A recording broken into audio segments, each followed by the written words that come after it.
ನನ್ನ ಬಲ ಅಲ್ಲ, ನಮ್ಮ ಗುರುಗಳನ್ನು ಸಂತೋಷಪಡಿಸಿ ಬಂದೀನಿ ನಾನು. ಯಾರನ್ನ? ವಿಶ್ವಾಮಿತ್ರರನ್ನು.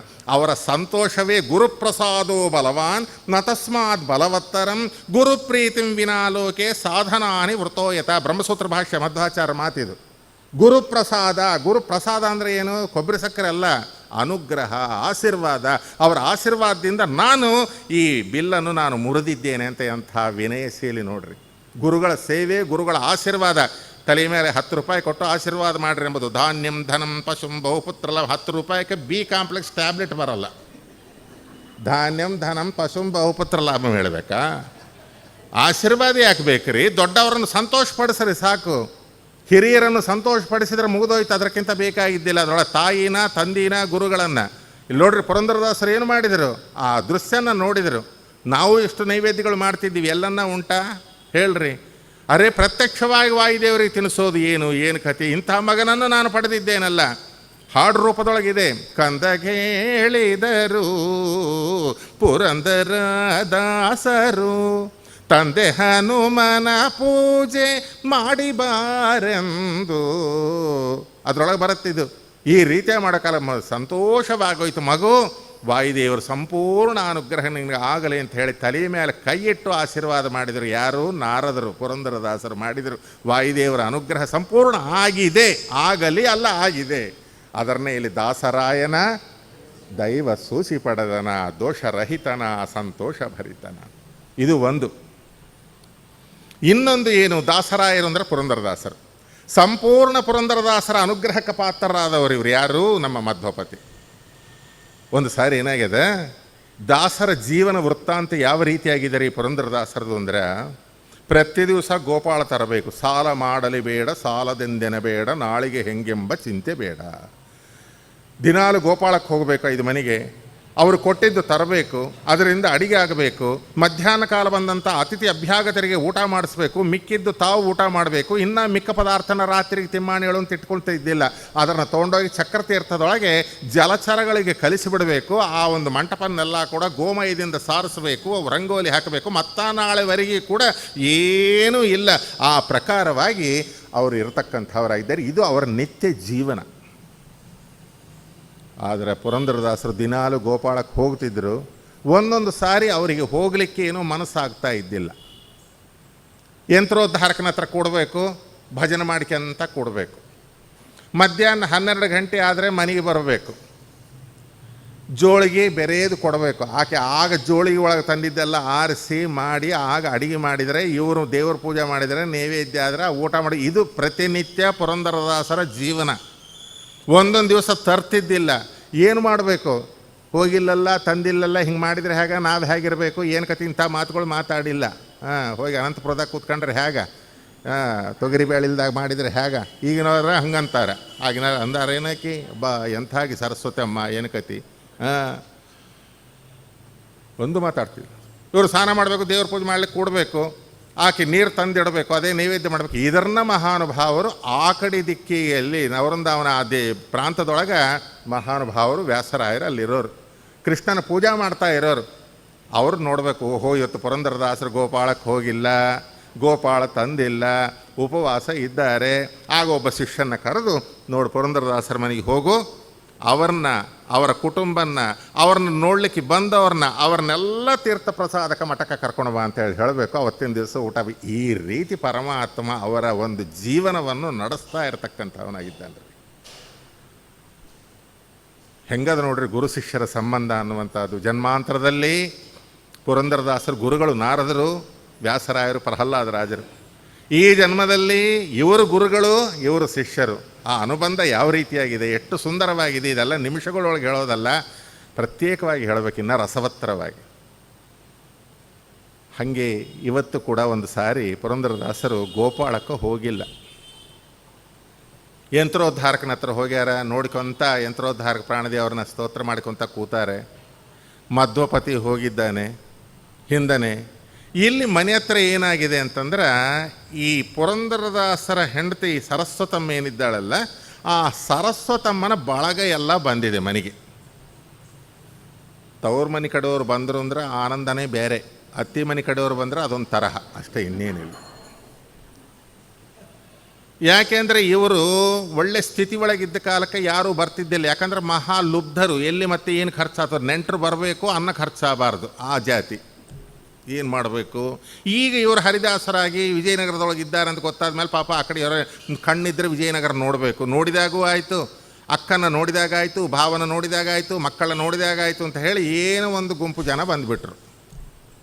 ಪಾಪ ಬರ್ತಾಳೆ, ಅಡುಗೆ ಮಾಡಿ ಹಾಕ್ಬೇಕಲ್ಲ, ಏನು ಮಾಡಬೇಕು? ಮನೆ ಒಳಗೆ ನೋಡಿದರೆ ಏನು ಒಂದು ಹಿಡಿಕೆ ಅಕ್ಕಿ ಕೇಳಬೇಡ್ರಿ, ಎಲ್ಲಿಂದ ಮಾಡಬೇಕು? ಆಗ ಹಿಂಗೆ ಆಲೋಚನೆ ಮಾಡಿ, ಇವರು ಗೋಪಾಳ ತರ್ತಾರೆ ಅನ್ನುವಂಥ ನಂಬಿಕೆ ಇಲ್ಲ, ತಂದ ಮೇಲೆ ಮಾಡ್ತಾರ ಅನ್ನುವಂಥದ್ದು. ಅದಕ್ಕೇನು ಮಾಡಿದಳು, ಇವರಲ್ಲಿ ಈಕೆಗೆ ಒಬ್ಬ ಸ್ನೇಹಿತಳಿದ್ದಳು, ಬಗಲು ಮನೆ, ದೊಡ್ಡ ಬಿಲ್ಡಿಂಗ್, ಮೈಲಾರಪ್ಪ ಅಂತ ಹೆಸರು. ಆದಿಪರಾಶಕ್ತಿಯ ಒಂದು ಉಪಾಸನೆಯನ್ನು ಮಾಡಿ ಒಂದು ಪರಸು ಅಂತ ಒಂದು ಶಿಲವನ್ನು ಅವನು ಪಡೆದಿದ್ದ, ದೇವಿ ಉಪಾಸನ ಮಾಡಿ. ಯಾರೋ ಮೈಲಾರಪ್ಪ. ಅದರ ಸ್ವಭಾವ ಏನು ಅಂದರೆ, ಆ ಪರಶು ಶಿಲಾನ ಪ್ರತಿ ದಿವಸ ಅದಕ್ಕೊಂದಿಷ್ಟು ಕೆಬ್ಬಣವನ್ನು ತಗಲಿಸಿ ಅದರಿಂದ ಬಂಗಾರವನ್ನು ಮಾಡಿ ಇವನು ದೊಡ್ಡ ಶ್ರೀಮಂತನಾಗಿದ್ದ. ಇವರಿಗೆ ಆ ವಿದ್ಯೆ ಗೊತ್ತು. ಯಾರಿಗೆ? ಪುರಂದರದಾಸರಿಗೆ. ಇವರು ಕೂಡ ಮೊದಲು ಶನಿವಾರರೇ ಅಲ್ಲ, ಇವರು ಆ ವ್ಯಾಪಾರ ಮಾಡಿದವರೇ ಅಲ್ಲ. ಆದರೆ ಪರಮಾತ್ಮನ ಆಜ್ಞಾದಿಂದ ಎಲ್ಲ ಬಿಟ್ಟುಬಿಟ್ರಿ. ಇವ್ರು ವ್ಯಾಪಾರ ಮಾಡೋ ಕಾಲ ಇವನಿಗೆ ವ್ಯಾಪಾರ ಆಗ್ತಿದ್ದಿಲ್ಲ. ಈಗ ಇವರು ಬಿಡೋ ಕಾಲ ಇವನಿಗೆ ಬಹಳ ಸಂತೋಷ. ಇಬ್ಬರಿಗೂ ಕೂಡ ಮನಸ್ಸಿನೊಳಗೆ ಏನಂಥ ಸಹೋದ್ಯ ಇಲ್ಲ. ಆದರೆ ಅವರ ಹೆಂಡತಿಗೆ ಇವರ ಹೆಂಡತಿಗೆ ಒಳ್ಳೆಯ ಸ್ನೇಹ. ಅದಕ್ಕೇನು ಮಾಡಿದಳು ಈಕೆ, ಅವ್ರ ಮನೆಗೆ ಹೋದಳು. ಬಾ ಅಕ್ಕ ಅಂತ ಕರೆದಳು.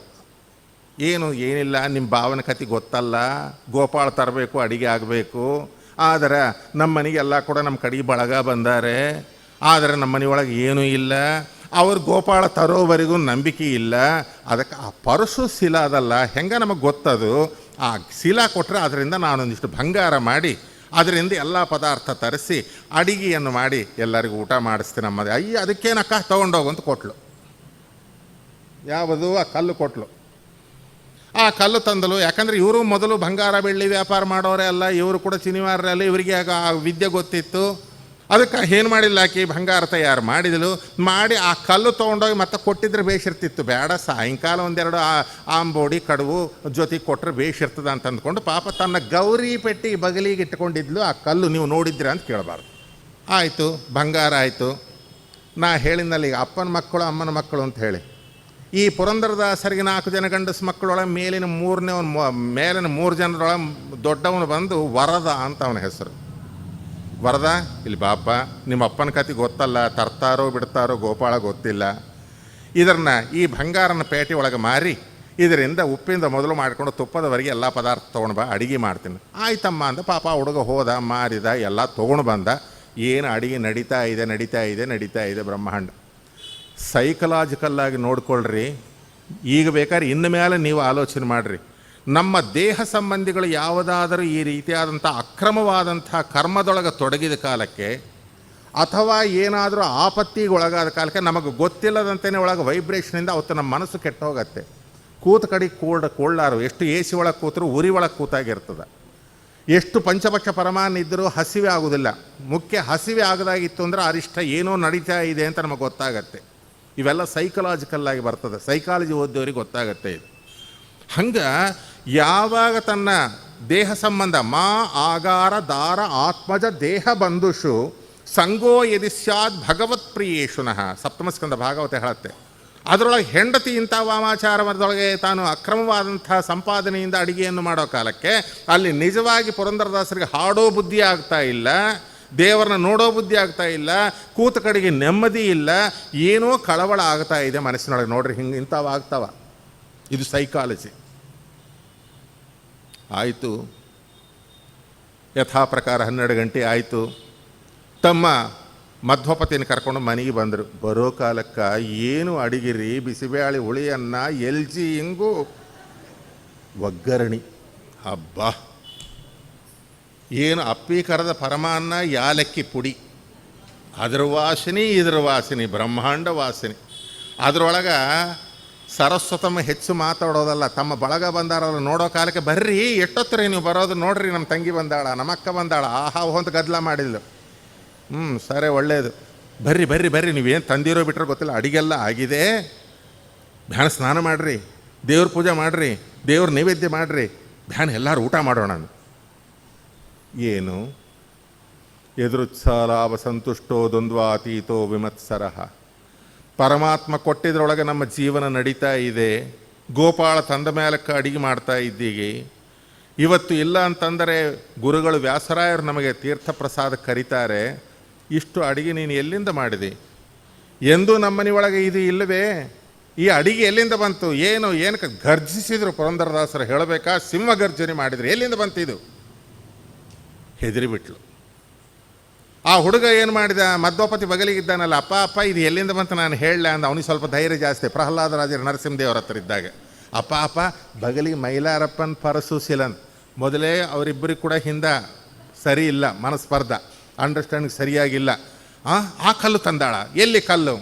ಅವನೇನು ಮಾಡಿದ? ಸೀದಾ ಹೋದ, ಗೌರಿ ಪೆಟ್ಟಿಗೆ ಬಗಲಿಗೆ ಇಟ್ಟಿದ್ದಲು ಅಂತ ಹೇಳಿದ್ನಲ್ಲ, ಆ ಕಲ್ಲು ಅದು ತೊಗೊಂಡು ಬಂದು ಇದೇ ನೋಡಪ್ಪ ಅಂದ. ಪುರಂದರದಾಸರ ತೊಗೊಂಡು ಅಲ್ಲೇ ಚಕ್ರತೀರ್ಥದೊಳಗೆ ಎಸೆದುಬಿಟ್ರು.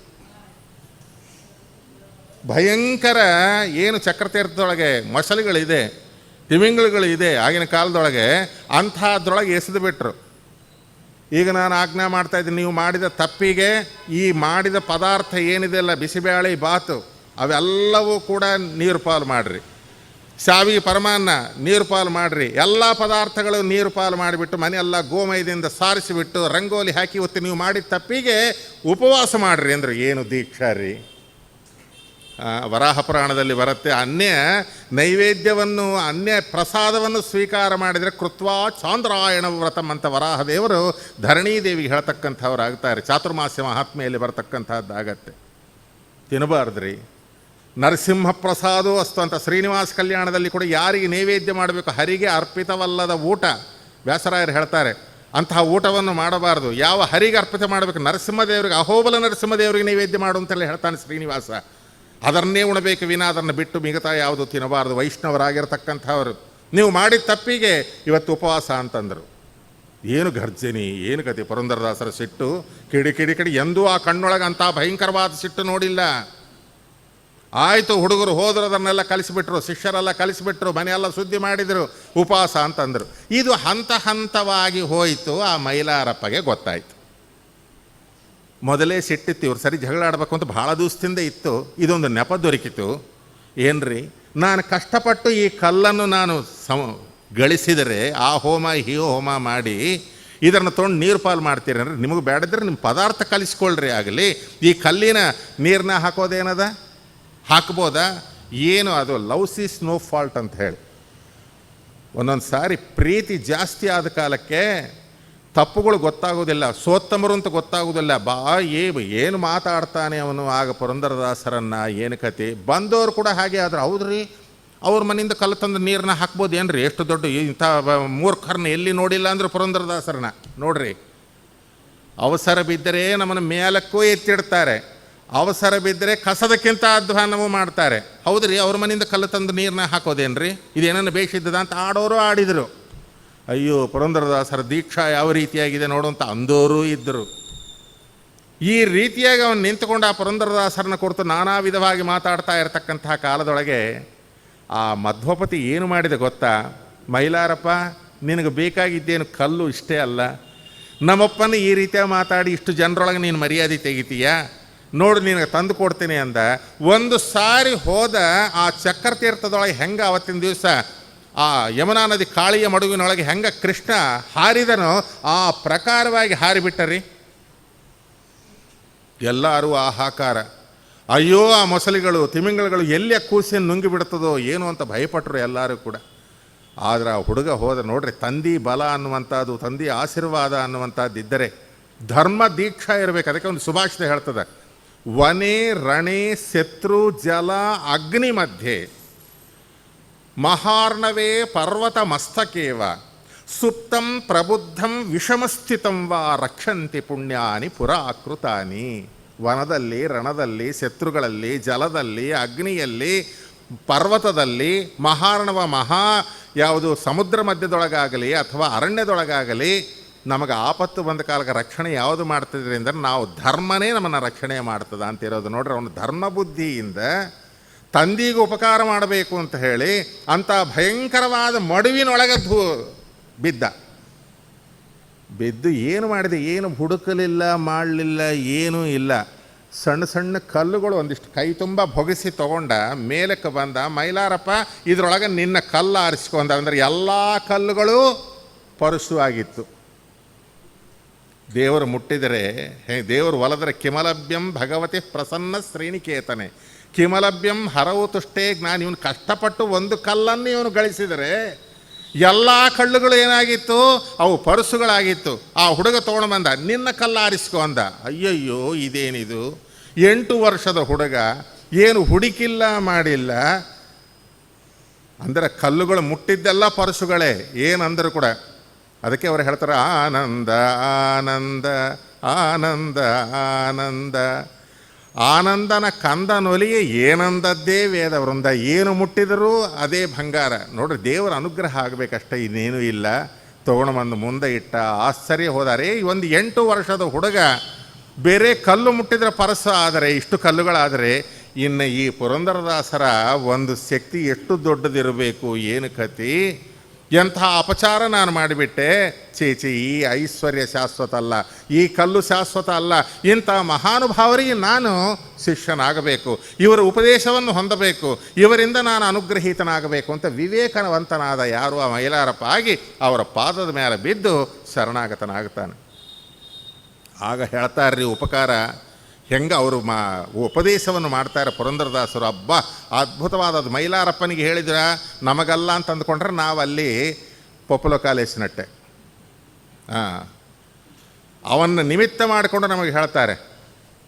ಆ ಮೈಲಾರಪ್ಪನ ಬುದ್ಧಿಯನ್ನು ನಾವು ಬಿಡಬೇಕು ಇವತ್ತಿನ ದಿವಸ. ಮೂಢತನದ ಮಲ ಮೂತ್ರದ ಭಾಂಡಕ್ಕೆ ಬಹು ಶೃಂಗಾರವ ಮಾಡುತ್ತೀ.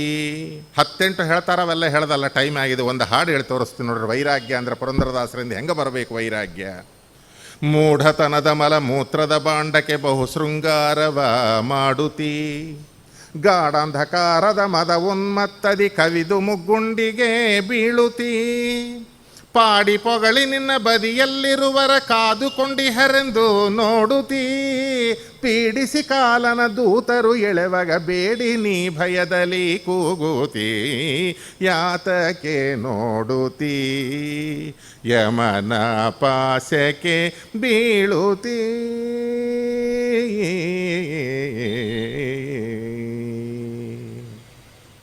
ಖಂಡ ಮಾಂಸಗಳ ತುಂಬಿದ ದೇಹವ ಕಂಡು ಸಂತೋಷದಿ ಉಬ್ಬುತಿ. ಕೆಲವ್ರಿಗೆ ಅದೇನೋ ನಮ್ಮ ಬಾಡಿ ಬಿಲ್ಡಪ್ ನೋಡಿಕೊಂಡು ಆನಂದ ಪಡ್ತಿರ್ತಾರೆ. ಹಿಡಿಕಿ ಬೂದಿ ಆಗ್ತದೆ ಪ್ರಾಣ ಹೋದ ಮೇಲೆ ತೊಗೊಂಡಾಗ. ಆ ಶರೀರ ನಮ್ಮಿಂದ ಬರ್ತದ. ರಾಯ ಕಲತ್ರ ಪಸವ ಸುತಾದಿಯು ಗೃಹ ಮಹಿ ಕುಂಜರ ಕೋಶಭೂತಯ ಸರ್ವೇರ್ಥ ಕಾಮ ಕ್ಷಣಭಂಗುರಾಯುಷ ಅಂತಾರೆ ಪ್ರಹ್ಲಾದರಾಜರು. ಅದನ್ನು ಹೆಂಗೆ ಹೇಳ್ತಾರೆ ನೋಡ್ರಿ. ಖಂಡ ಮಾಂಸಗಳ ತುಂಬಿದ ದೇಹವ ಕಂಡು ಸಂತೋಷದಿ ಉಬ್ಬುತಿ. ಕಂಡ ಕಂಡದಾಪೇಕ್ಷಿಸಿ ಮನದಲ್ಲಿ ಉಂಡೇನೆನ್ನುತ್ತಾ ಹಿಗ್ಗುತ್ತೀ. ಕಂಡುಕೊಳ್ಳದೆ ಮುಂದಿನ ಮಾರ್ಗವ ಪುಂಡಾಟಗಳನ್ನು ಮಾಡುತ್ತೀ. ಕಂಡೆಮ ದೂತರು ಕೊಂಡೊಯ್ದು ನಿನ್ನ ದಂಡಿಸುವಾಗ ಕಣ್ ಬಿಡುತ್ತೀ. ವಾಣಿಕೆ ಹೋಗ್ಬಿಟ್ಟ. ಹೆಂಗದ ನೋಡ್ರಿ ಮಾತುಗಳು, ದಾಸರ ಪದಗಳು. ದುಷ್ಟಮ ದೂತರು ಕಟ್ಟಿ ಎಳೆಯಲು ಬಿಟ್ಟು ಪೋಪೋದಿ ಪ್ರಾಣವು.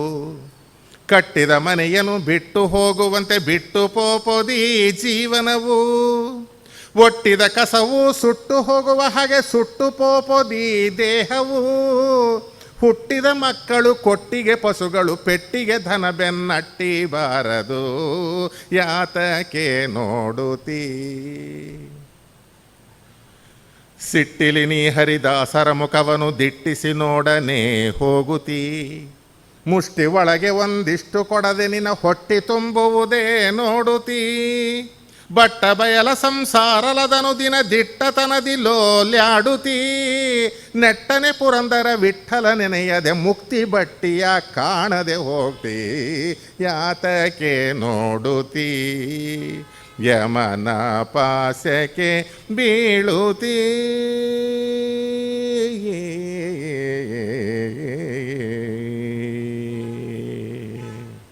Current shock ಬಡ್ದಾಗಾಯಿತು. ಕೆಳಗೆ ಬಿದ್ದ ನಾನು ಉದ್ಧಾರ ಮಾಡಬೇಕು ಅಂದರೆ ಎಷ್ಟು ಅವನಿಗೆ ಉಪದೇಶವನ್ನು ಮಾಡ್ತಾರೆ ಮುಂದೆ ಇಟ್ಟುಕೊಂಡು. ಆಯಿತು, ಮಧ್ವಪತಿ ಬಂದು ನಮಸ್ಕಾರ ಮಾಡಿದ. ಮಗು, ಮರ್ಯಾದೆ ಹೋಗೋ ಕಾಲದೊಳಗೆ ಎಲ್ಲರೂ ಈ ರೀತಿಯ ನನ್ನ ಮಾತಾಡಿಕೊಳ್ತಾ ಇದ್ದರೆ, ಅವನು ಬಾಯಿ ಬಂದಂತೆ ಮೋಹದಿಂದ ಮಾತಾಡ್ತಾ ಇದ್ದರೆ, ಇಂತಹ ಕಾಲಕ್ಕೆ ಪ್ರಾಣನ್ನು ಕೂಡ ತ್ಯಜಿಸಿ ತಂದೆಯ ಮೇಲಿರ್ತಕ್ಕಂಥ ಭಕ್ತಿಯಿಂದ ಅಂಥ ಭಯಂಕರ ಮೃತ್ಯುಕೂಪದೊಳಗೆ ಹೋಗಿ ಅದು ತೊಗೊಂಡು ಬಂದು ಅವನಿಗೆ ಕೊಟ್ಟು ನನ್ನ ಮರ್ಯಾದೆಯನ್ನು ಉಳಿಸಿ ನೀನು ಕಾಪಾಡಿದಲ್ಲ ಮಗು, ಸಂತೋಷವಾಗಿ ಬಿಟ್ಟಿದೆ, ತಗೋ ನನ್ನ ಸಂಪೂರ್ಣ ನನ್ನ ಒಂದು ತಪಸ್ಸು ನಿನಗೆ ಧಾರೆ ಎರಿತಾ ಇದ್ದೇನೆ ಅಂತ ಹೇಳಿ ಅವನ ತಲೆಯ ಮೇಲೆ ಕೈ ಇಟ್ಟು ಆಶೀರ್ವಾದ ಮಾಡಿದರು.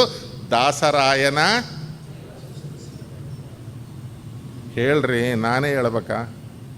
ದಾಸರಾಯನ ದೈವ ಸೂಸಿ ಪಡೆದನ, ದೋಷರಹಿತನ ಸಂತೋಷ ಭರಿತನ. ಏನು ಸಂತೋಷ, ಏನು ಕತೆ. ಆಯಿತು, ಮುಗಿಸೋಣ ಪ್ರವಚನ ಇವತ್ತಿಂದು. ಅಂಥ ಮಹಾನುಭಾವರು ಪುರಂದರದಾಸರು 5 ಲಕ್ಷ ಪದಪದ್ಯ ಸುಳಾದಿಗಳಿಂದ ಪರಮಾತ್ಮನಿಗೆ ಸಮರ್ಪಣೆ ಮಾಡಬೇಕು. ಅನಿರುದ್ಧ ಪ್ರದ್ಯುಮ್ನ ಸಂಕರ್ಷಣ ವಾಸುದೇವ ಅಂತ ಹೇಳಿ 5 ರೂಪಗಳಿಗೆ 5 ಲಕ್ಷ ಪದಪದ್ಯಾದಿಗಳನ್ನು ಸಮರ್ಪಣೆ ಮಾಡಬೇಕು ಅಂದ್ಕೊಂಡಿದ್ದರು. 4,75,000 ಆಯಿತು. ದೇವಾನ್ ದೇವತೆಗಳು ಬಂದರು, ನೀವು ಬಂದುಬಿಡ್ರಿ ಅಂತ ಕರೆದ್ರು. ಇನ್ನು ಹೊರಟು ಬಿಡಬೇಕಾಗಿದೆ. ಆ ಹೊರಡೋ ಕಾಲಿನ 25,000 ಉಳಿದದಲ್ಲ, ಆ 25,000ನ ಯಾವಾಗೂ ಎಡಬಿಡದಂತೆ ಹತ್ತಿರ ಇರತಕ್ಕಂಥ ಮಧ್ವಪತಿಗೆ ಹೇಳಿದ್ರಪ್ಪ, ದೇವಾನ್ ದೇವತೆಯರು ಕಳೀತಾ ಇದ್ದಾರೆ, ಹೊರಟು ಹೋಗ್ತಾ ಇದ್ದೇನೆ ನಾನು, ನೀನು ಈ 25 ಪೂರ್ತಿ ಮಾಡಿ ದೇವರಿಗೆ ಸಮರ್ಪಣೆ ಮಾಡಬೇಕು ಅಂತ ಅವನಂದ. ಮಧ್ವಪತಿ ಪುರಂದರದಾಸರ ಪದಗಳನ್ನು ಆಗಿನ ಕಾಲದೊಳಗೆ ವ್ಯಾಸರಾಯರಂಥ ಮಹಾನುಭಾವರು ವ್ಯಾಸಪೀಠದ ಮೇಲೆ ಇಟ್ಟು ಮಂಗಳಾರತಿ ಮಾಡ್ತಾ ಇದ್ದಾರೆ. ವಿದ್ವತ್ ಸಭೆಗಳಲ್ಲಿ, ನ್ಯಾಯಸ್ಥಾನಗಳಲ್ಲಿ ಏನಾದರೂ ಸಂಶಯ ಬಂದರೆ ಪುರಂದರದಾಸರು ಹಿಂಗೆ ಹೇಳಿದ್ದಾರೆ ಅಂತೇಳಿ ಹೇಳಿ ಅಲ್ಲಿ ತೀರ್ಪನ್ನು ಕೊಡ್ತಾ ಇದ್ದಾರೆ. ಸಕಲ ಶಾಸ್ತ್ರಾರ್ಥ ವಿಚಾರಗಳದರೊಳಗೆ ತುಂಬಿಕೊಂಡಿದೆ. ಅಷ್ಟು ಶಕ್ತಿವಂತವಾಗಿ ಹಾಡು ಬರೆಯುವಂಥ ಶಕ್ತಿ ನನಗೆ ಇದೆಯಾ ಅಂದರು. ಸರಿ, ಈಗ ಬೇಡ ಬಿಡು, ಮುಂದೆ ಆ ವಿಜಯ ವಿಠಲನೇ ಬರೆಸ್ತಾನೆ ಅಂತ ಹೇಳಿ ವಿಜಯ ವಿಠಲ ದೇವಾಲಯದೊಳಗೆ ತಲೆಯ ಮೇಲೆ ಕೈ ಇಟ್ಟು ಆಶೀರ್ವಾದ ಮಾಡಿದ್ದಾರೆ.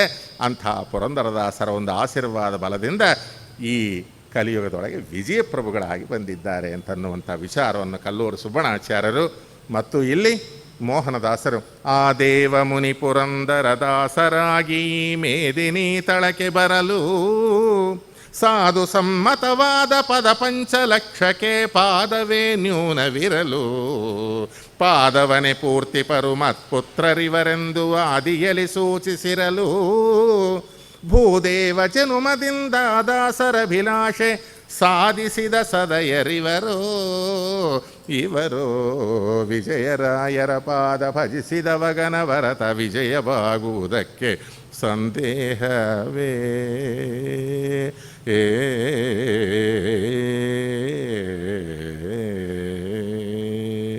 ಇಂಥ ಮಹಾನುಭಾವರು ಇನ್ನು ನಾಳಿನ ದಿವಸ ಚೀಕಲ್ಪರಿ ಒಳಗೆ ಬಂದು ಒಂದು ಸದ್ಗೃಹಸ್ಥರಾಗಿರ್ತಕ್ಕಂಥ ಶ್ರೌತ್ರಿಯ ಬ್ರಾಹ್ಮಣರ ಮನೆಯೊಳಗೆ ಅವತಾರ ಮಾಡ್ತಕ್ಕಂಥವರಾಗಿ ಮುಂದೆ ಯಾವ ರೀತಿ ಪರಮಾತ್ಮನ ಅನುಗ್ರಹವನ್ನು ಪಡೆದಿರತಕ್ಕಂಥವರಾಗಿದ್ದಾರೆ, ನಮಗೂ ಮಾಡಿಸಿರತಕ್ಕಂಥವರಾಗಿದ್ದಾರೋ ನಾಳಿನ ದಿವಸ ನೋಡೋಣ. ಸರ್ವಂ ಶ್ರೀ ಕೃಷ್ಣಾರ್ಪಣಮಸ್ತು.